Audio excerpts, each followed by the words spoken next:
To your blue zone. Good morning.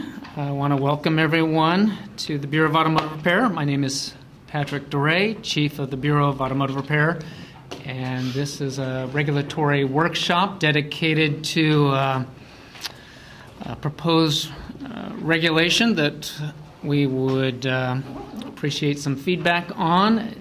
It's kind of a package that we've been shopping around for the better part of, and workshopping and working with interested parties and various stakeholders for the better part of year and a half.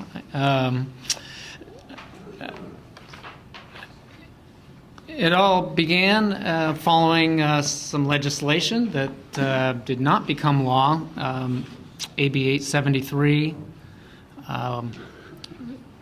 was introduced by Assemblymember Jones, Brian Jones, thank you. And that bill, although it was signed by the governor and reached his desk and was signed by the governor, did not become law as it was joined to another bill, Senate Bill 778, that the governor vetoed.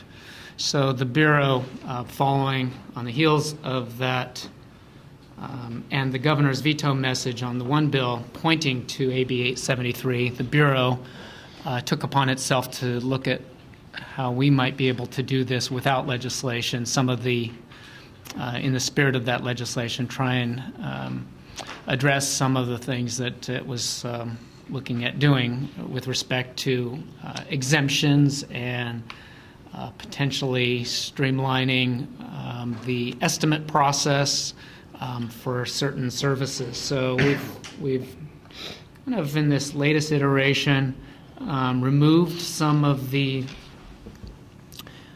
exemptions that we were initially contemplating because it appeared to us that the various stakeholders couldn't reach agreement, or there was no real consensus, except that there might have been consensus in the sense that some of those regulations shouldn't be pursued. And I won't get into or elaborate on that, but it was our determination following some of our latest attempts to bring the parties together that maybe we should peel that back for a little bit and take a look at maybe a simpler approach to some, in particular, one aspect that was addressed in the AB 873 legislation dealing with roadside services. So we're going to move forward with that proposal that was in that bill that the governor pointed to in his veto message of the other bill. It appeared does not have any real opposition, and our language in this regulatory proposal mirrors that language that was in that bill as it relates to that item. And then we have another area that we are looking to provide some regulatory relief, if you will, to certain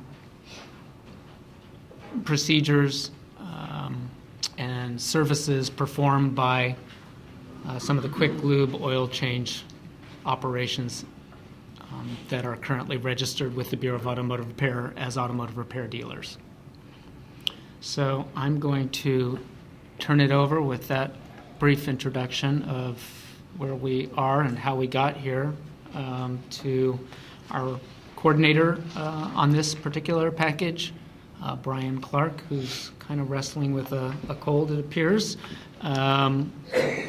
So bear with him, as I know he's a little bit under the weather, but I appreciate his being able to make it into the workshop today. And he'll run through a few slides, and then what we hope to do is open it up for some comment and some discussion.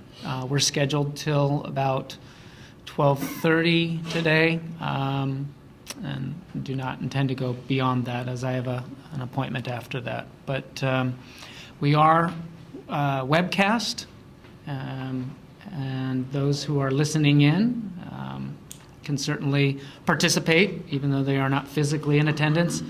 The email address is barmeeting@dca.ca.gov, and someone is monitoring that. I'm not sure. I'm looking around the room. There he is. Thank you, Sergi. But again, that email address is barmeeting@dca.ca.gov, and we'll check from time to time to see if there's any comments or questions through the webcast.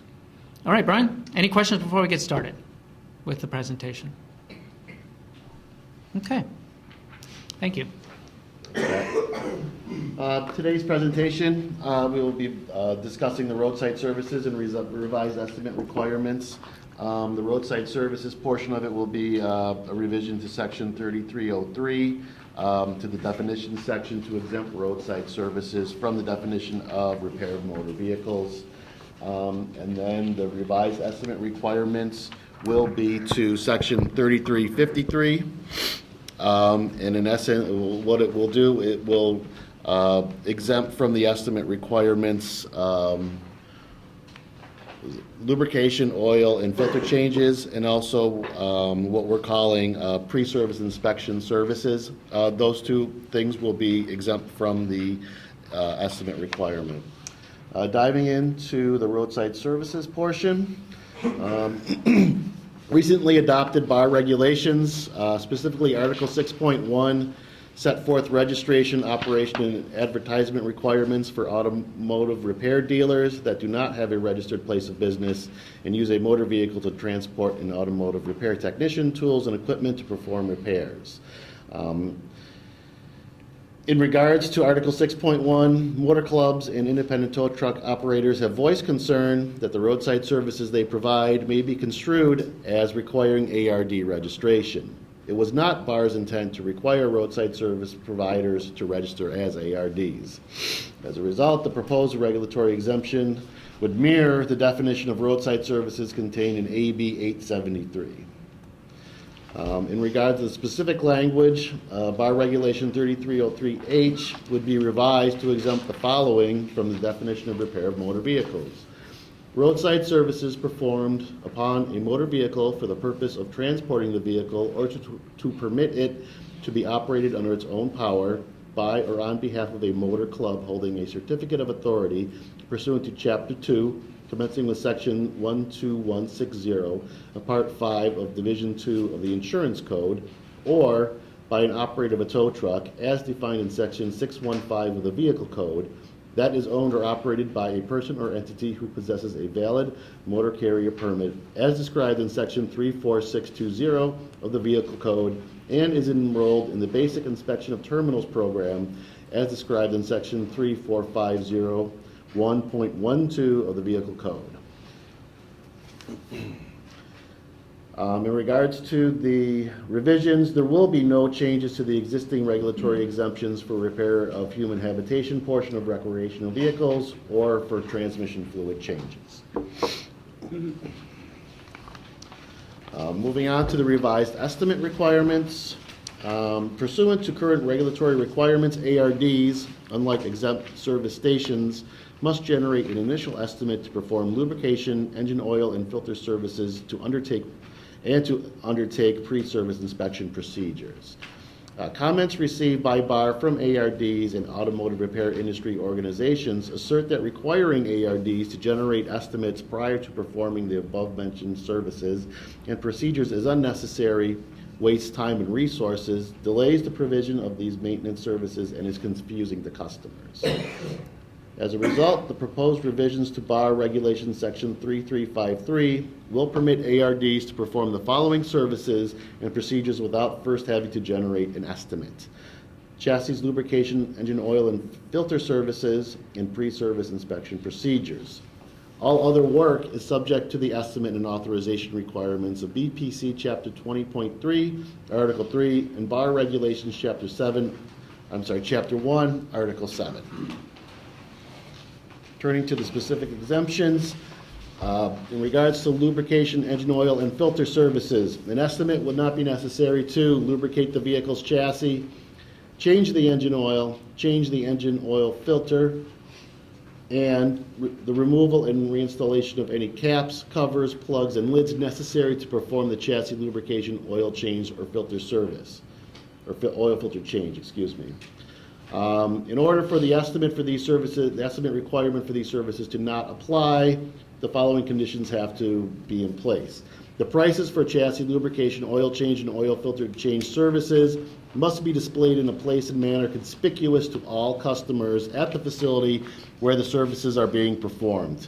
And a written estimate is not required, but the ARD must obtain the customer's authorization prior to performing any of these services. And in this regard, an oral authorization would be acceptable. Moving on to pre-service inspection. An estimate would not be necessary to perform one or more of the following procedures: a visual inspection of the condition of the vehicle, the checking of levels and condition of the vehicle's fluids, a visual inspection of the engine air filter and cabin air filter, the retrieval of diagnostic trouble codes, the checking of tire pressure, and the testing of batteries, not to include propulsion batteries.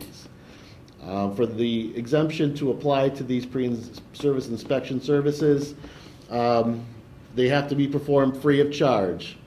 And they cannot require the disassembly of the vehicle or removal of its components, with the exception of the removal and reinstallation of the vehicle's engine air filter, cabin air filter, and any caps, covers, plugs, and lids necessary to conduct the procedure. Also, a written estimate is not required. However, an ARD must obtain a customer's authorization prior to performing any of the aforementioned procedures. And similar to the fluid, oil change, and filter, oral authorization would be acceptable.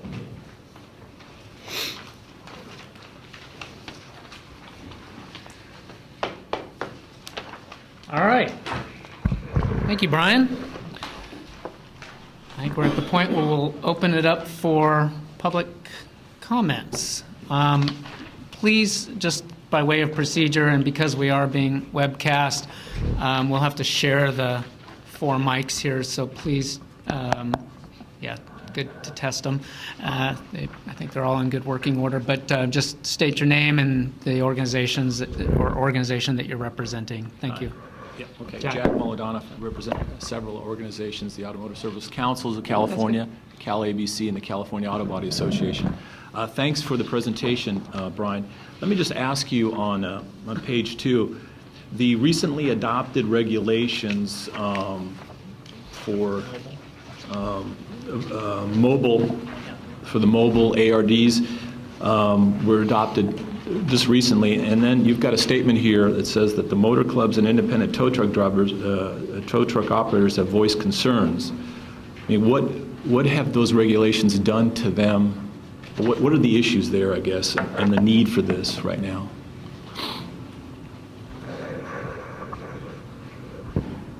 I think during the process of those regulations, we heard some concerns and worked with the towing operations providers to make sure that those regulations didn't, but I think there was still a voiced concern that it didn't bring them into the regulatory framework of the Bureau of Automotive Repair. And then, so this regulation is definitely an attempt to clarify. With or without those regulations, though, personally, I had made a commitment following the legislation, AB 873, to try and work through some of the provisions that were in that bill, because I quite frankly felt like legislation wasn't necessarily needed. Obviously, we got to a point where the bill did not become law, even though there was general consensus, because it got to the governor's desk, that it should become law. We got to the point where, because of the double joinder of it to the other bill that was vetoed, we were stuck with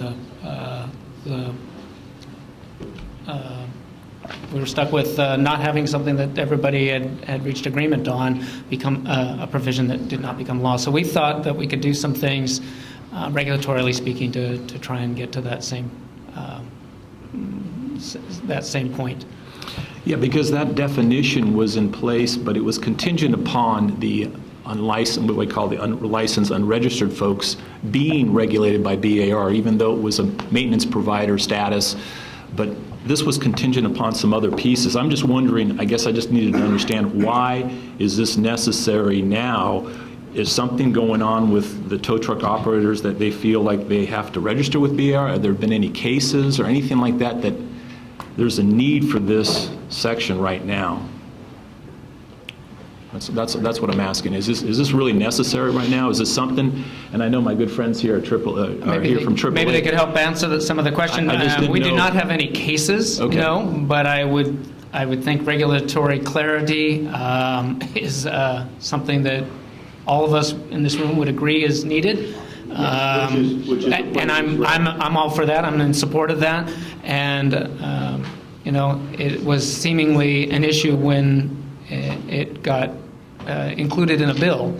I think we were all in agreement that, yeah, we want to make sure that if there is any confusion about this area, that we could address it through legislation or through regulation, which we have pretty broad authority to try and address. So it was our attempt to try and carry out that goal. If I might, Mike Knudsen with the Automotive Club of Southern California, I do want to maybe clarify and correct a couple of things. This isn't some new issue that's just arisen in the last couple of months, and it's not even actually related to, I think, the important mobile repair regs that were done by this body. This has been a question for an extended period of time, and it wasn't contingent on other pieces of a late move. This has been in the legislature for more than 5 years. This language has been around for at least that. It's been presented, it's been approved, it's been dissected, it's been reviewed, it's been to the governor twice, he signed it the last time. The joining of the two together, the dispute, frankly, on the oil changes is of about a 6-month vintage. And it's just kind of, we would say, an accident of circumstances that they got put together. I think there was a misunderstanding, at least on the part of one author, of what he thought was going to be happening and what he thought was going to move forward with his bill. But in terms of this particular language, this has been the subject of an exhausted number of meetings. I remember a 40-person meeting with you where we kind of went through it for hours. Yeah. And I think people understand. I mean, the whole point of this reg, this piece and the other pieces is regulatory clarity for everybody so we know what's going on. Yeah. So that's what I would add to that particular conversation. I appreciate the comments there. The slide that did say that we did get some concerns, I think there were a few comments raised during the mobile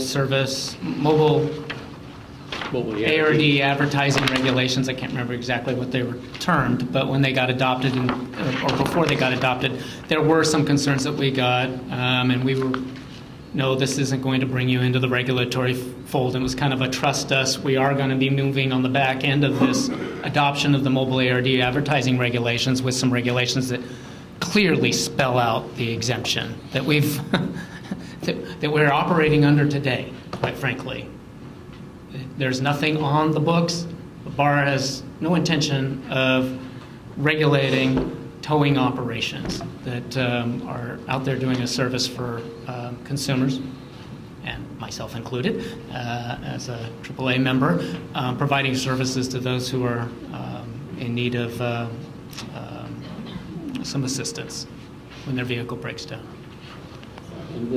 This is Tim Chang with the Auto Club of Southern California, and I just want to build on what you just said. As we understood the mobile ARD regs, those were brought forth because there was concern that there were mobile repair persons operating on like Craigslist and other things that were going out. They didn't have a garage, and they were going out and specifically doing repairs. They were jacking up cars and crawling under them and actually doing repairs. And so that was the concern we expressed with those regs, is that we not inadvertently get tangled up within that problem, and I think these regs do that. So may I just follow up now? And thanks for the clarity, but in terms of the language itself, I know that this has been in a couple of bills over the years, but as my good friends at AAA know, that a year in politics is a lifetime. I know that there's been concerns about internet platform providers out there that are conducting business and maybe without an ARD. And one of the, and I don't think anyone has any concern with tow truck operators providing emergency type services, urgent type services. So if someone breaks down, repairing a tire, replacing a tire, someone loses their key in the middle of the night in a mall or something like that, they need help, or someone has a dead battery, you go charge it. If you can't charge it, you end up selling them a battery. emergency type services that are urgent.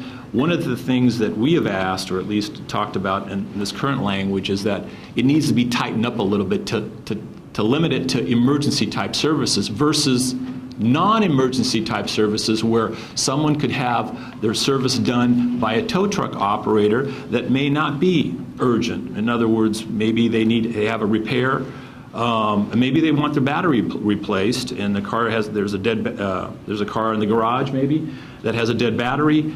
They set up an appointment for a couple of weeks down the line, non-emergency. In that type of scenario, I would think that the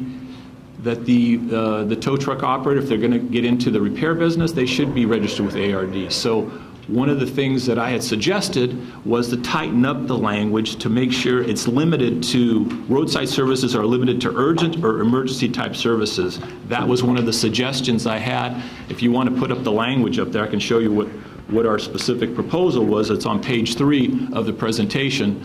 What we had requested was right after where it says roadside services performed upon a motor vehicle for the purposes of transporting the vehicle or to permit it to be operated under its own power. That second sentence there, or that second phrase, to permit it to be operated under its own power, is so broad.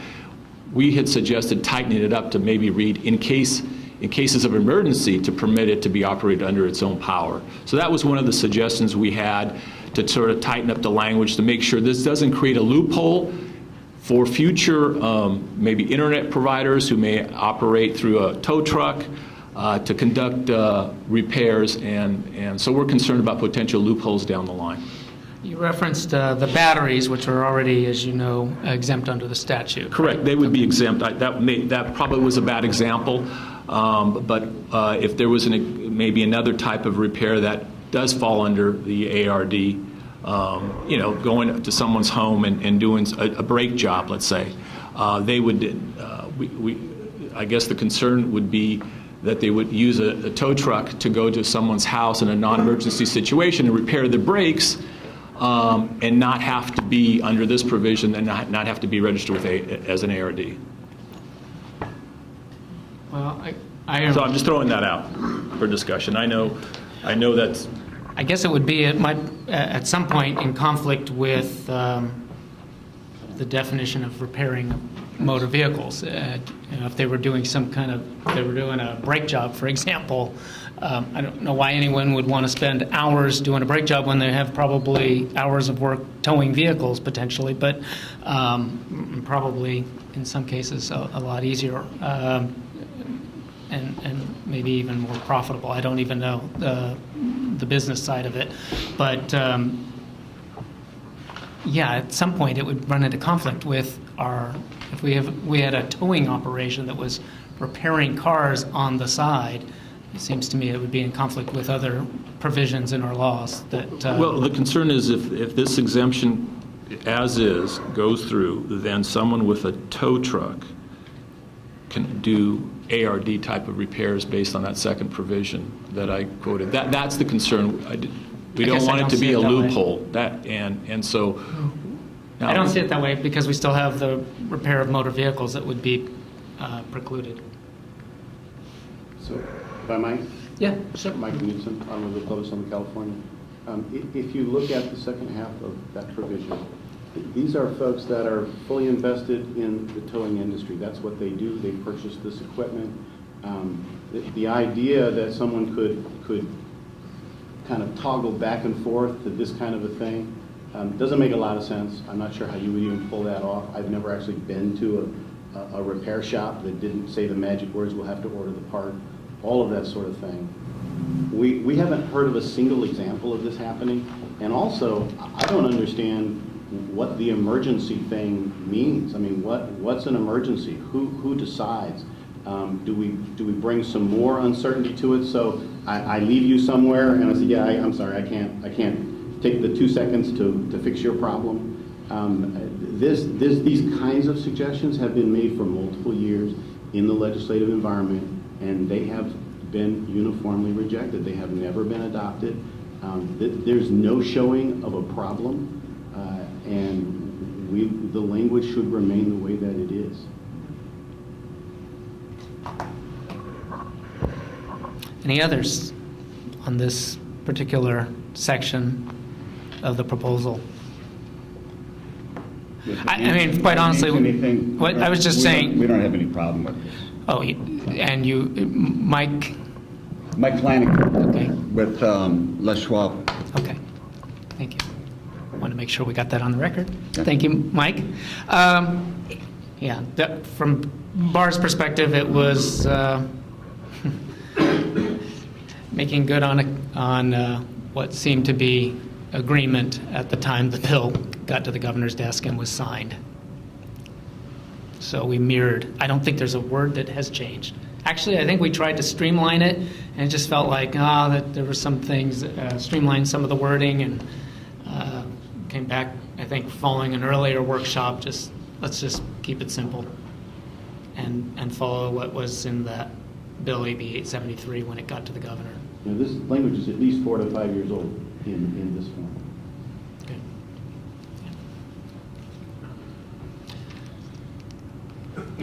More comments on this section? How about, if none, how about moving on to the next section dealing with the estimate revisions? I think in the case of the the chassis lube, the oil change, and the oil filter change, Brian categorized it as an exemption from the written estimate requirements.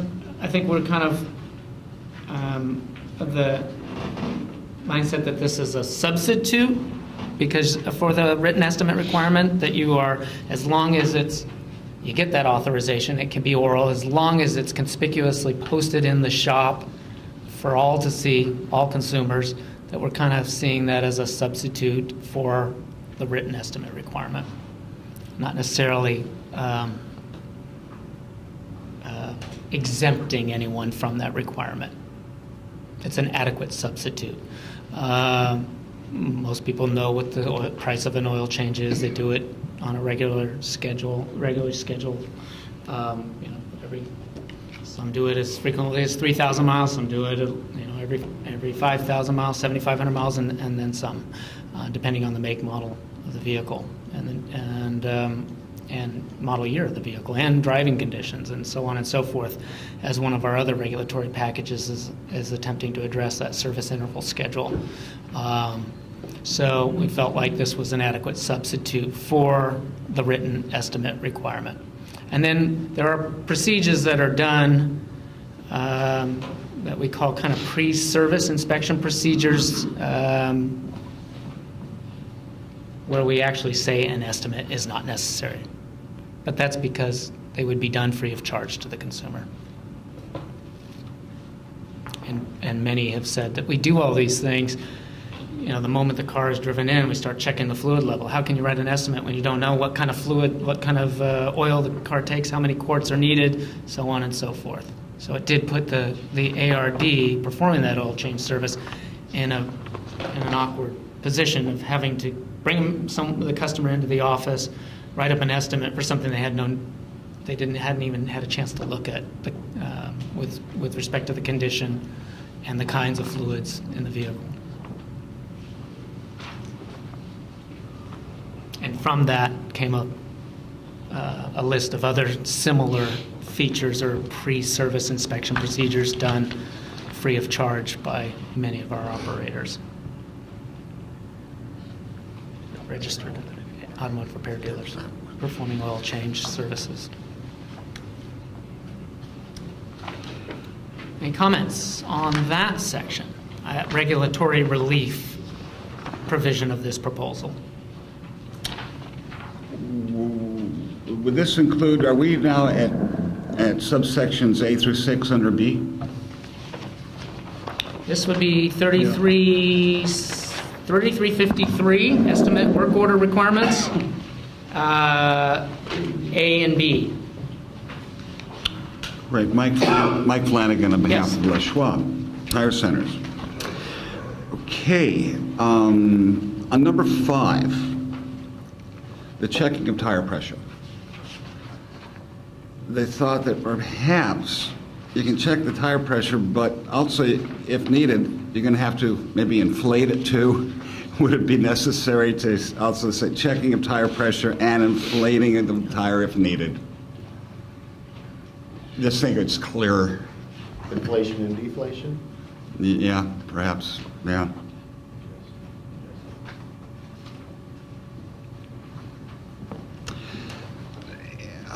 The next one is perhaps adding a new 7, Brian. For free, Les Schwab, if there's a bad tire, they say, well, you just want us to put on the spare? And the person will say, yeah, I can't afford a new tire now. So they'll take off the bad tire, stick it in the trunk, and put on a spare.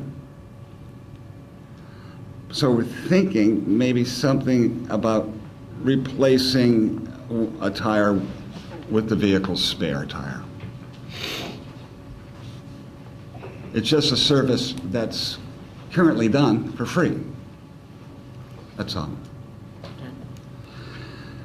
Now, since they took a look at this, and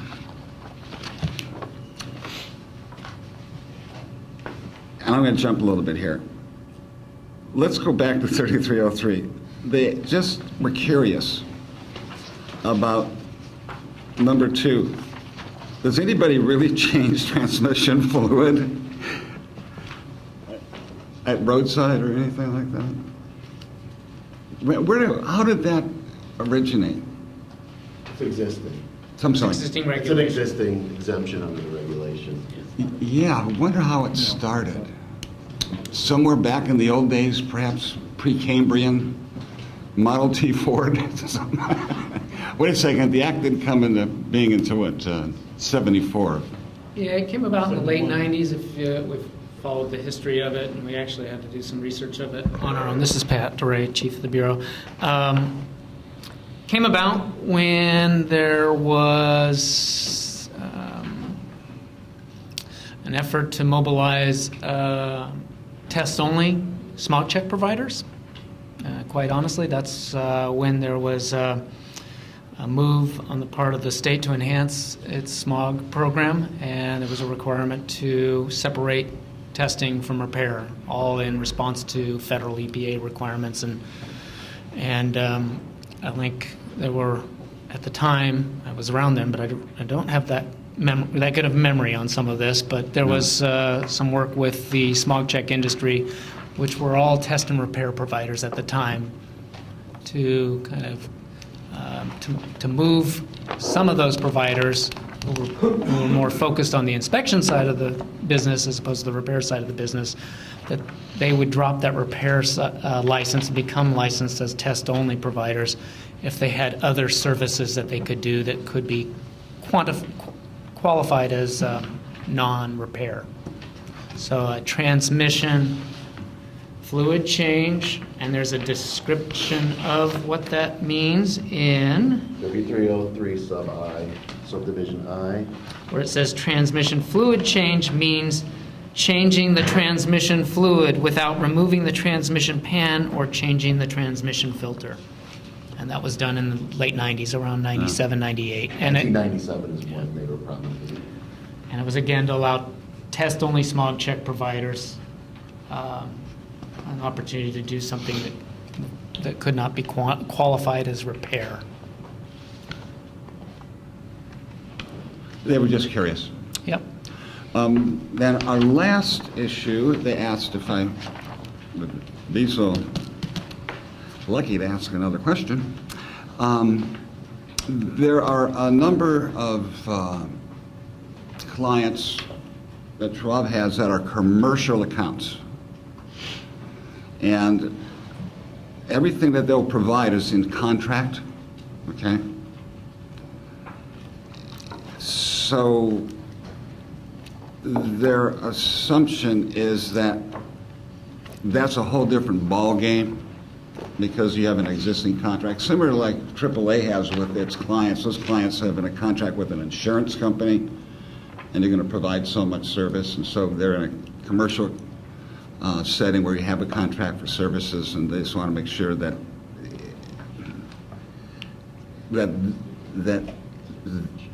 that business is really kind of outside of this, or does it get included, Brian, or how does all of this affect existing commercial or future commercial service contracts? There's a statutory exemption under 9880.1D, which is the statutory, I'm sorry, E as in echo. That's the statutory definition of repair of motor vehicles, and it excludes those repairs made pursuant to a commercial business agreement. Beautiful. What section was that again? BMP code? Yeah, that's a BPC section 9880.1E as in echo. Sure. Was that 3988? No, 9880.1. Gotcha.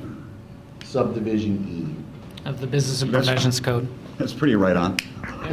Yeah. Thank you very much. That's all we have. Jack? Yeah, Jack Moladonna again. So exceptions, you got A and B. B is the pre-existing,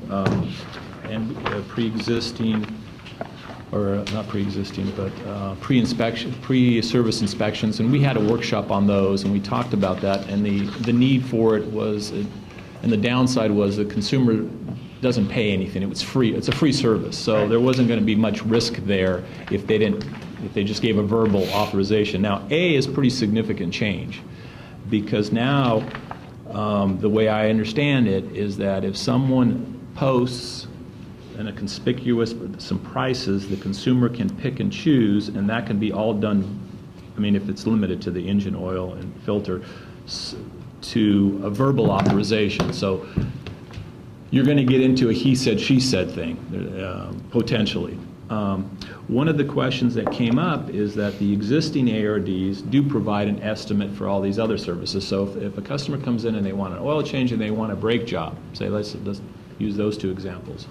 So in that scenario, in theory, the way you've got it written, they write it up for the brake job, but they don't need to write it up for the oil change, right? I mean, that creates a potential.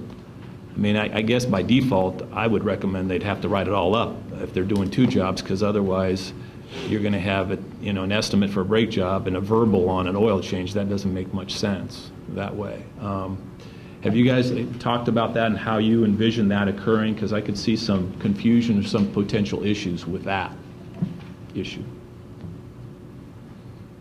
I would throw it to Brian or anyone else. Well, I guess maybe there's a way to address it. I haven't, kind of catching me on the fly here. Just if they came in for an oil change, I think this is what we were thinking. If they came in for something else and an oil change, maybe your comment makes sense to maybe not treat that the same. I don't know. I'm just kind of thinking about it. I think we were thinking that they come in for an oil change. That's the stated purpose, not for a laundry list of services that would, not the least of which would include an oil change. They might have other services that they're providing. I would think, and you've kind of alluded to it, that it would make sense to write it all up. Yeah, that's what I would recommend, but again, I just wanted to vet it out a little bit here, how it would work in practice here, because the last thing that, my folks want complaints here, Right. I mean, and then you get a complaint, and BAR says, well, you didn't write this up, and they just want. So we'll look at the Consistency. language, and maybe there's a way to kind of to explicitly treat it as the former of the two examples that I raised, the one where you're coming in just for an oil change. Yeah, and I noticed there was no cap in terms of the prices, because there's going to be you've got oil change, but with some of these exotic vehicles, you've got synthetic fluid. It's not a $29.95. It could be $69, $79, even higher, depending on the vehicle too. So there isn't really any kind of cap here, and it does become a he said, she said thing that potentially here, and I just am curious from the enforcement standpoint, how is that going to, just working it through, how is that going to work? So let's just say, customer comes in, says, yeah, I saw it on the board, I wanted this, and they, I wanted this with the synthetic, and then they say, no, it was something different. How are the ARDs going to be able to defend themselves in front of a BAR representative when they're there? How do you envision that going, because a lot of this is going to be verbal now and nothing in writing.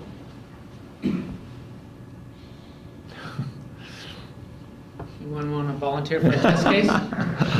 Anyone in the room?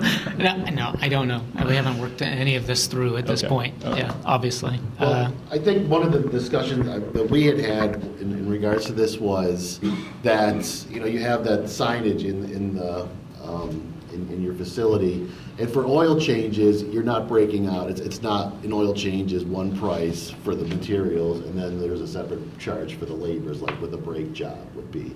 So the board or whatever, the signage would in effect be the estimate. That would be the written estimate. And then, because it's an all-inclusive price, and then if you were going to add, additional quarts of oil, for the different levels of oil, a regular, a synthetic, or a blend would be, you could put those prices on there, and then that would function as the written estimate. So then you could provide that to the customer, utilizing that, identifying this is what, these are the prices, this is your total, and then they could authorize that. And it wouldn't have to be written because it's all up on the board.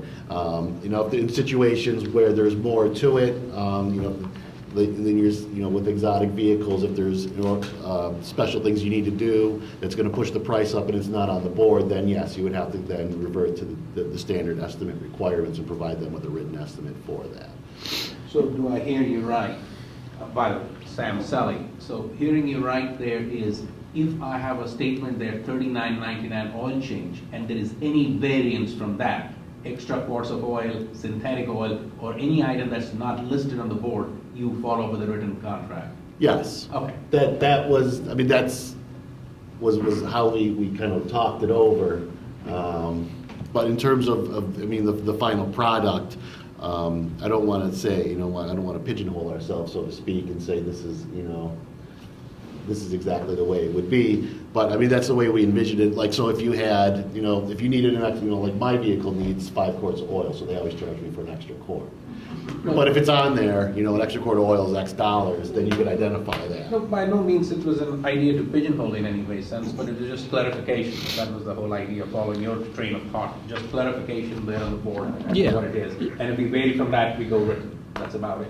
Yeah, because I'm just trying to envision how this plays out, because I know you don't regulate the unlicensed, and how that, what the issues are. But if I come in as a consumer and I point to the, $39.95, and then the person across the desk assumes that, there's just an assumption there's 5 quarts there, they may need an extra quart, like you mentioned with your car. What happens then? Do you, oh, well, it's $39.95, but, we didn't know you need another quart, so that's extra now. I can see that can generate some complaints, right? They're going to say, well, wait a minute, he told me $39.95. Now he says they didn't know it needed an extra quart, maybe, in a particular vehicle, how that would play out. Those are the kinds of questions that I'm asking, since we're here in a workshop, how would it play out? Yeah, I think if it's up there on the board, I think stuck with it. someone said it's like ordering a pizza. You go in and order the one item pizza, you know what the price is, you know what it is for 2 items, you know what it is.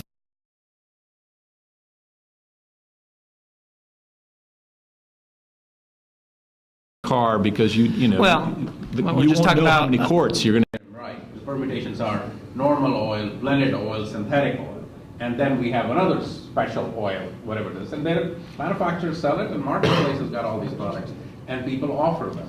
And then one price won't do it all. So that was the idea. At what time? I think the intent, the signage should have all the disclaimers, and there should be communication between the customer and the ARD exactly what they're getting.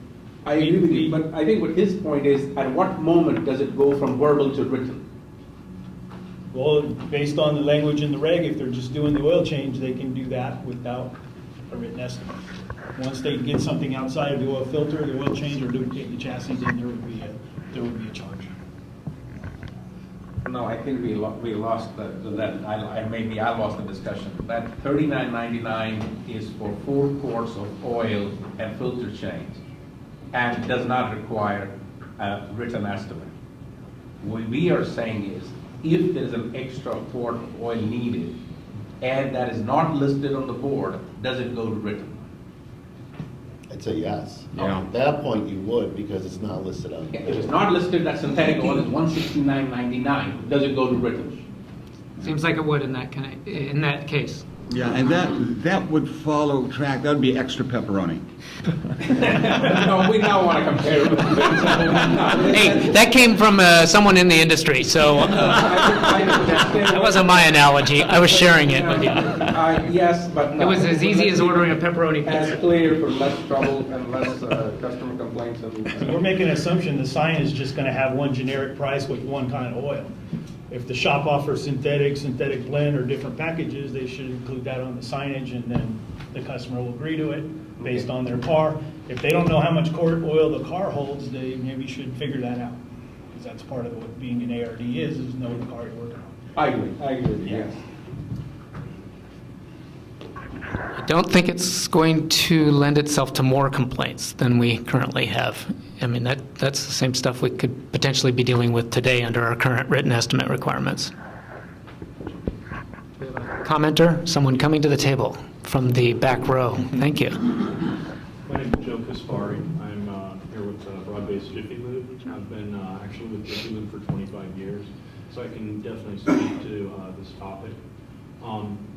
I can tell you currently, following the regulations of obtaining a written estimate for oil changes, we have customers that on a daily basis will sign their name with a price right above the signature, and on top of being verbally told what a oil change costs. And then when the oil change is done, they say they disagree, that they didn't understand, and they didn't sign for that.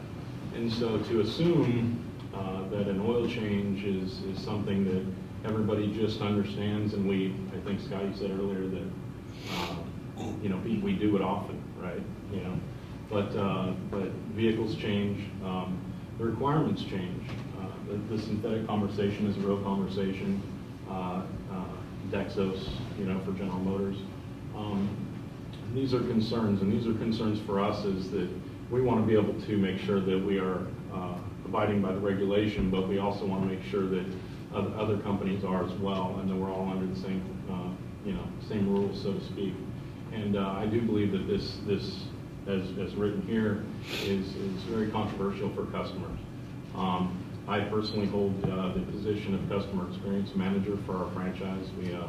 We do about 450,000 oil changes a year. And I can tell you firsthand that this is a concern for us. Well, I guess one thing we would like to point out is you don't have to, it's not a requirement that you not generate an estimate. If you feel that it's best to do that, then for an oil change, then there is no prohibition against generating an estimate, either for the lubrication, engine oil, and filter services, or for the pre-service inspection procedures. Right, and I think that's great. However, but what that doesn't do is protect the consumer at all, and it certainly doesn't protect the business. So if I choose not to, or if another company chooses not to, it certainly doesn't put us in the same playing field. And what it does is from an industry standpoint, which I've been in for 25 years, is that it doesn't make us look good. It puts different standards for different brands out there, and I just don't know that that's good for the consumer. Thank you for the comment.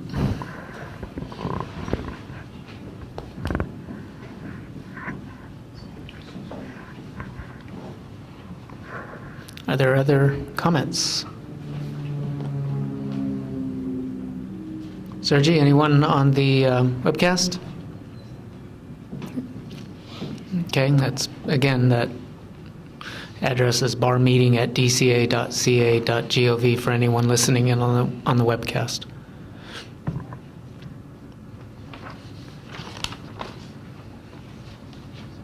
Anyone else?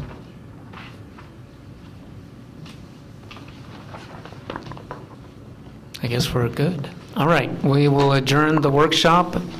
It is now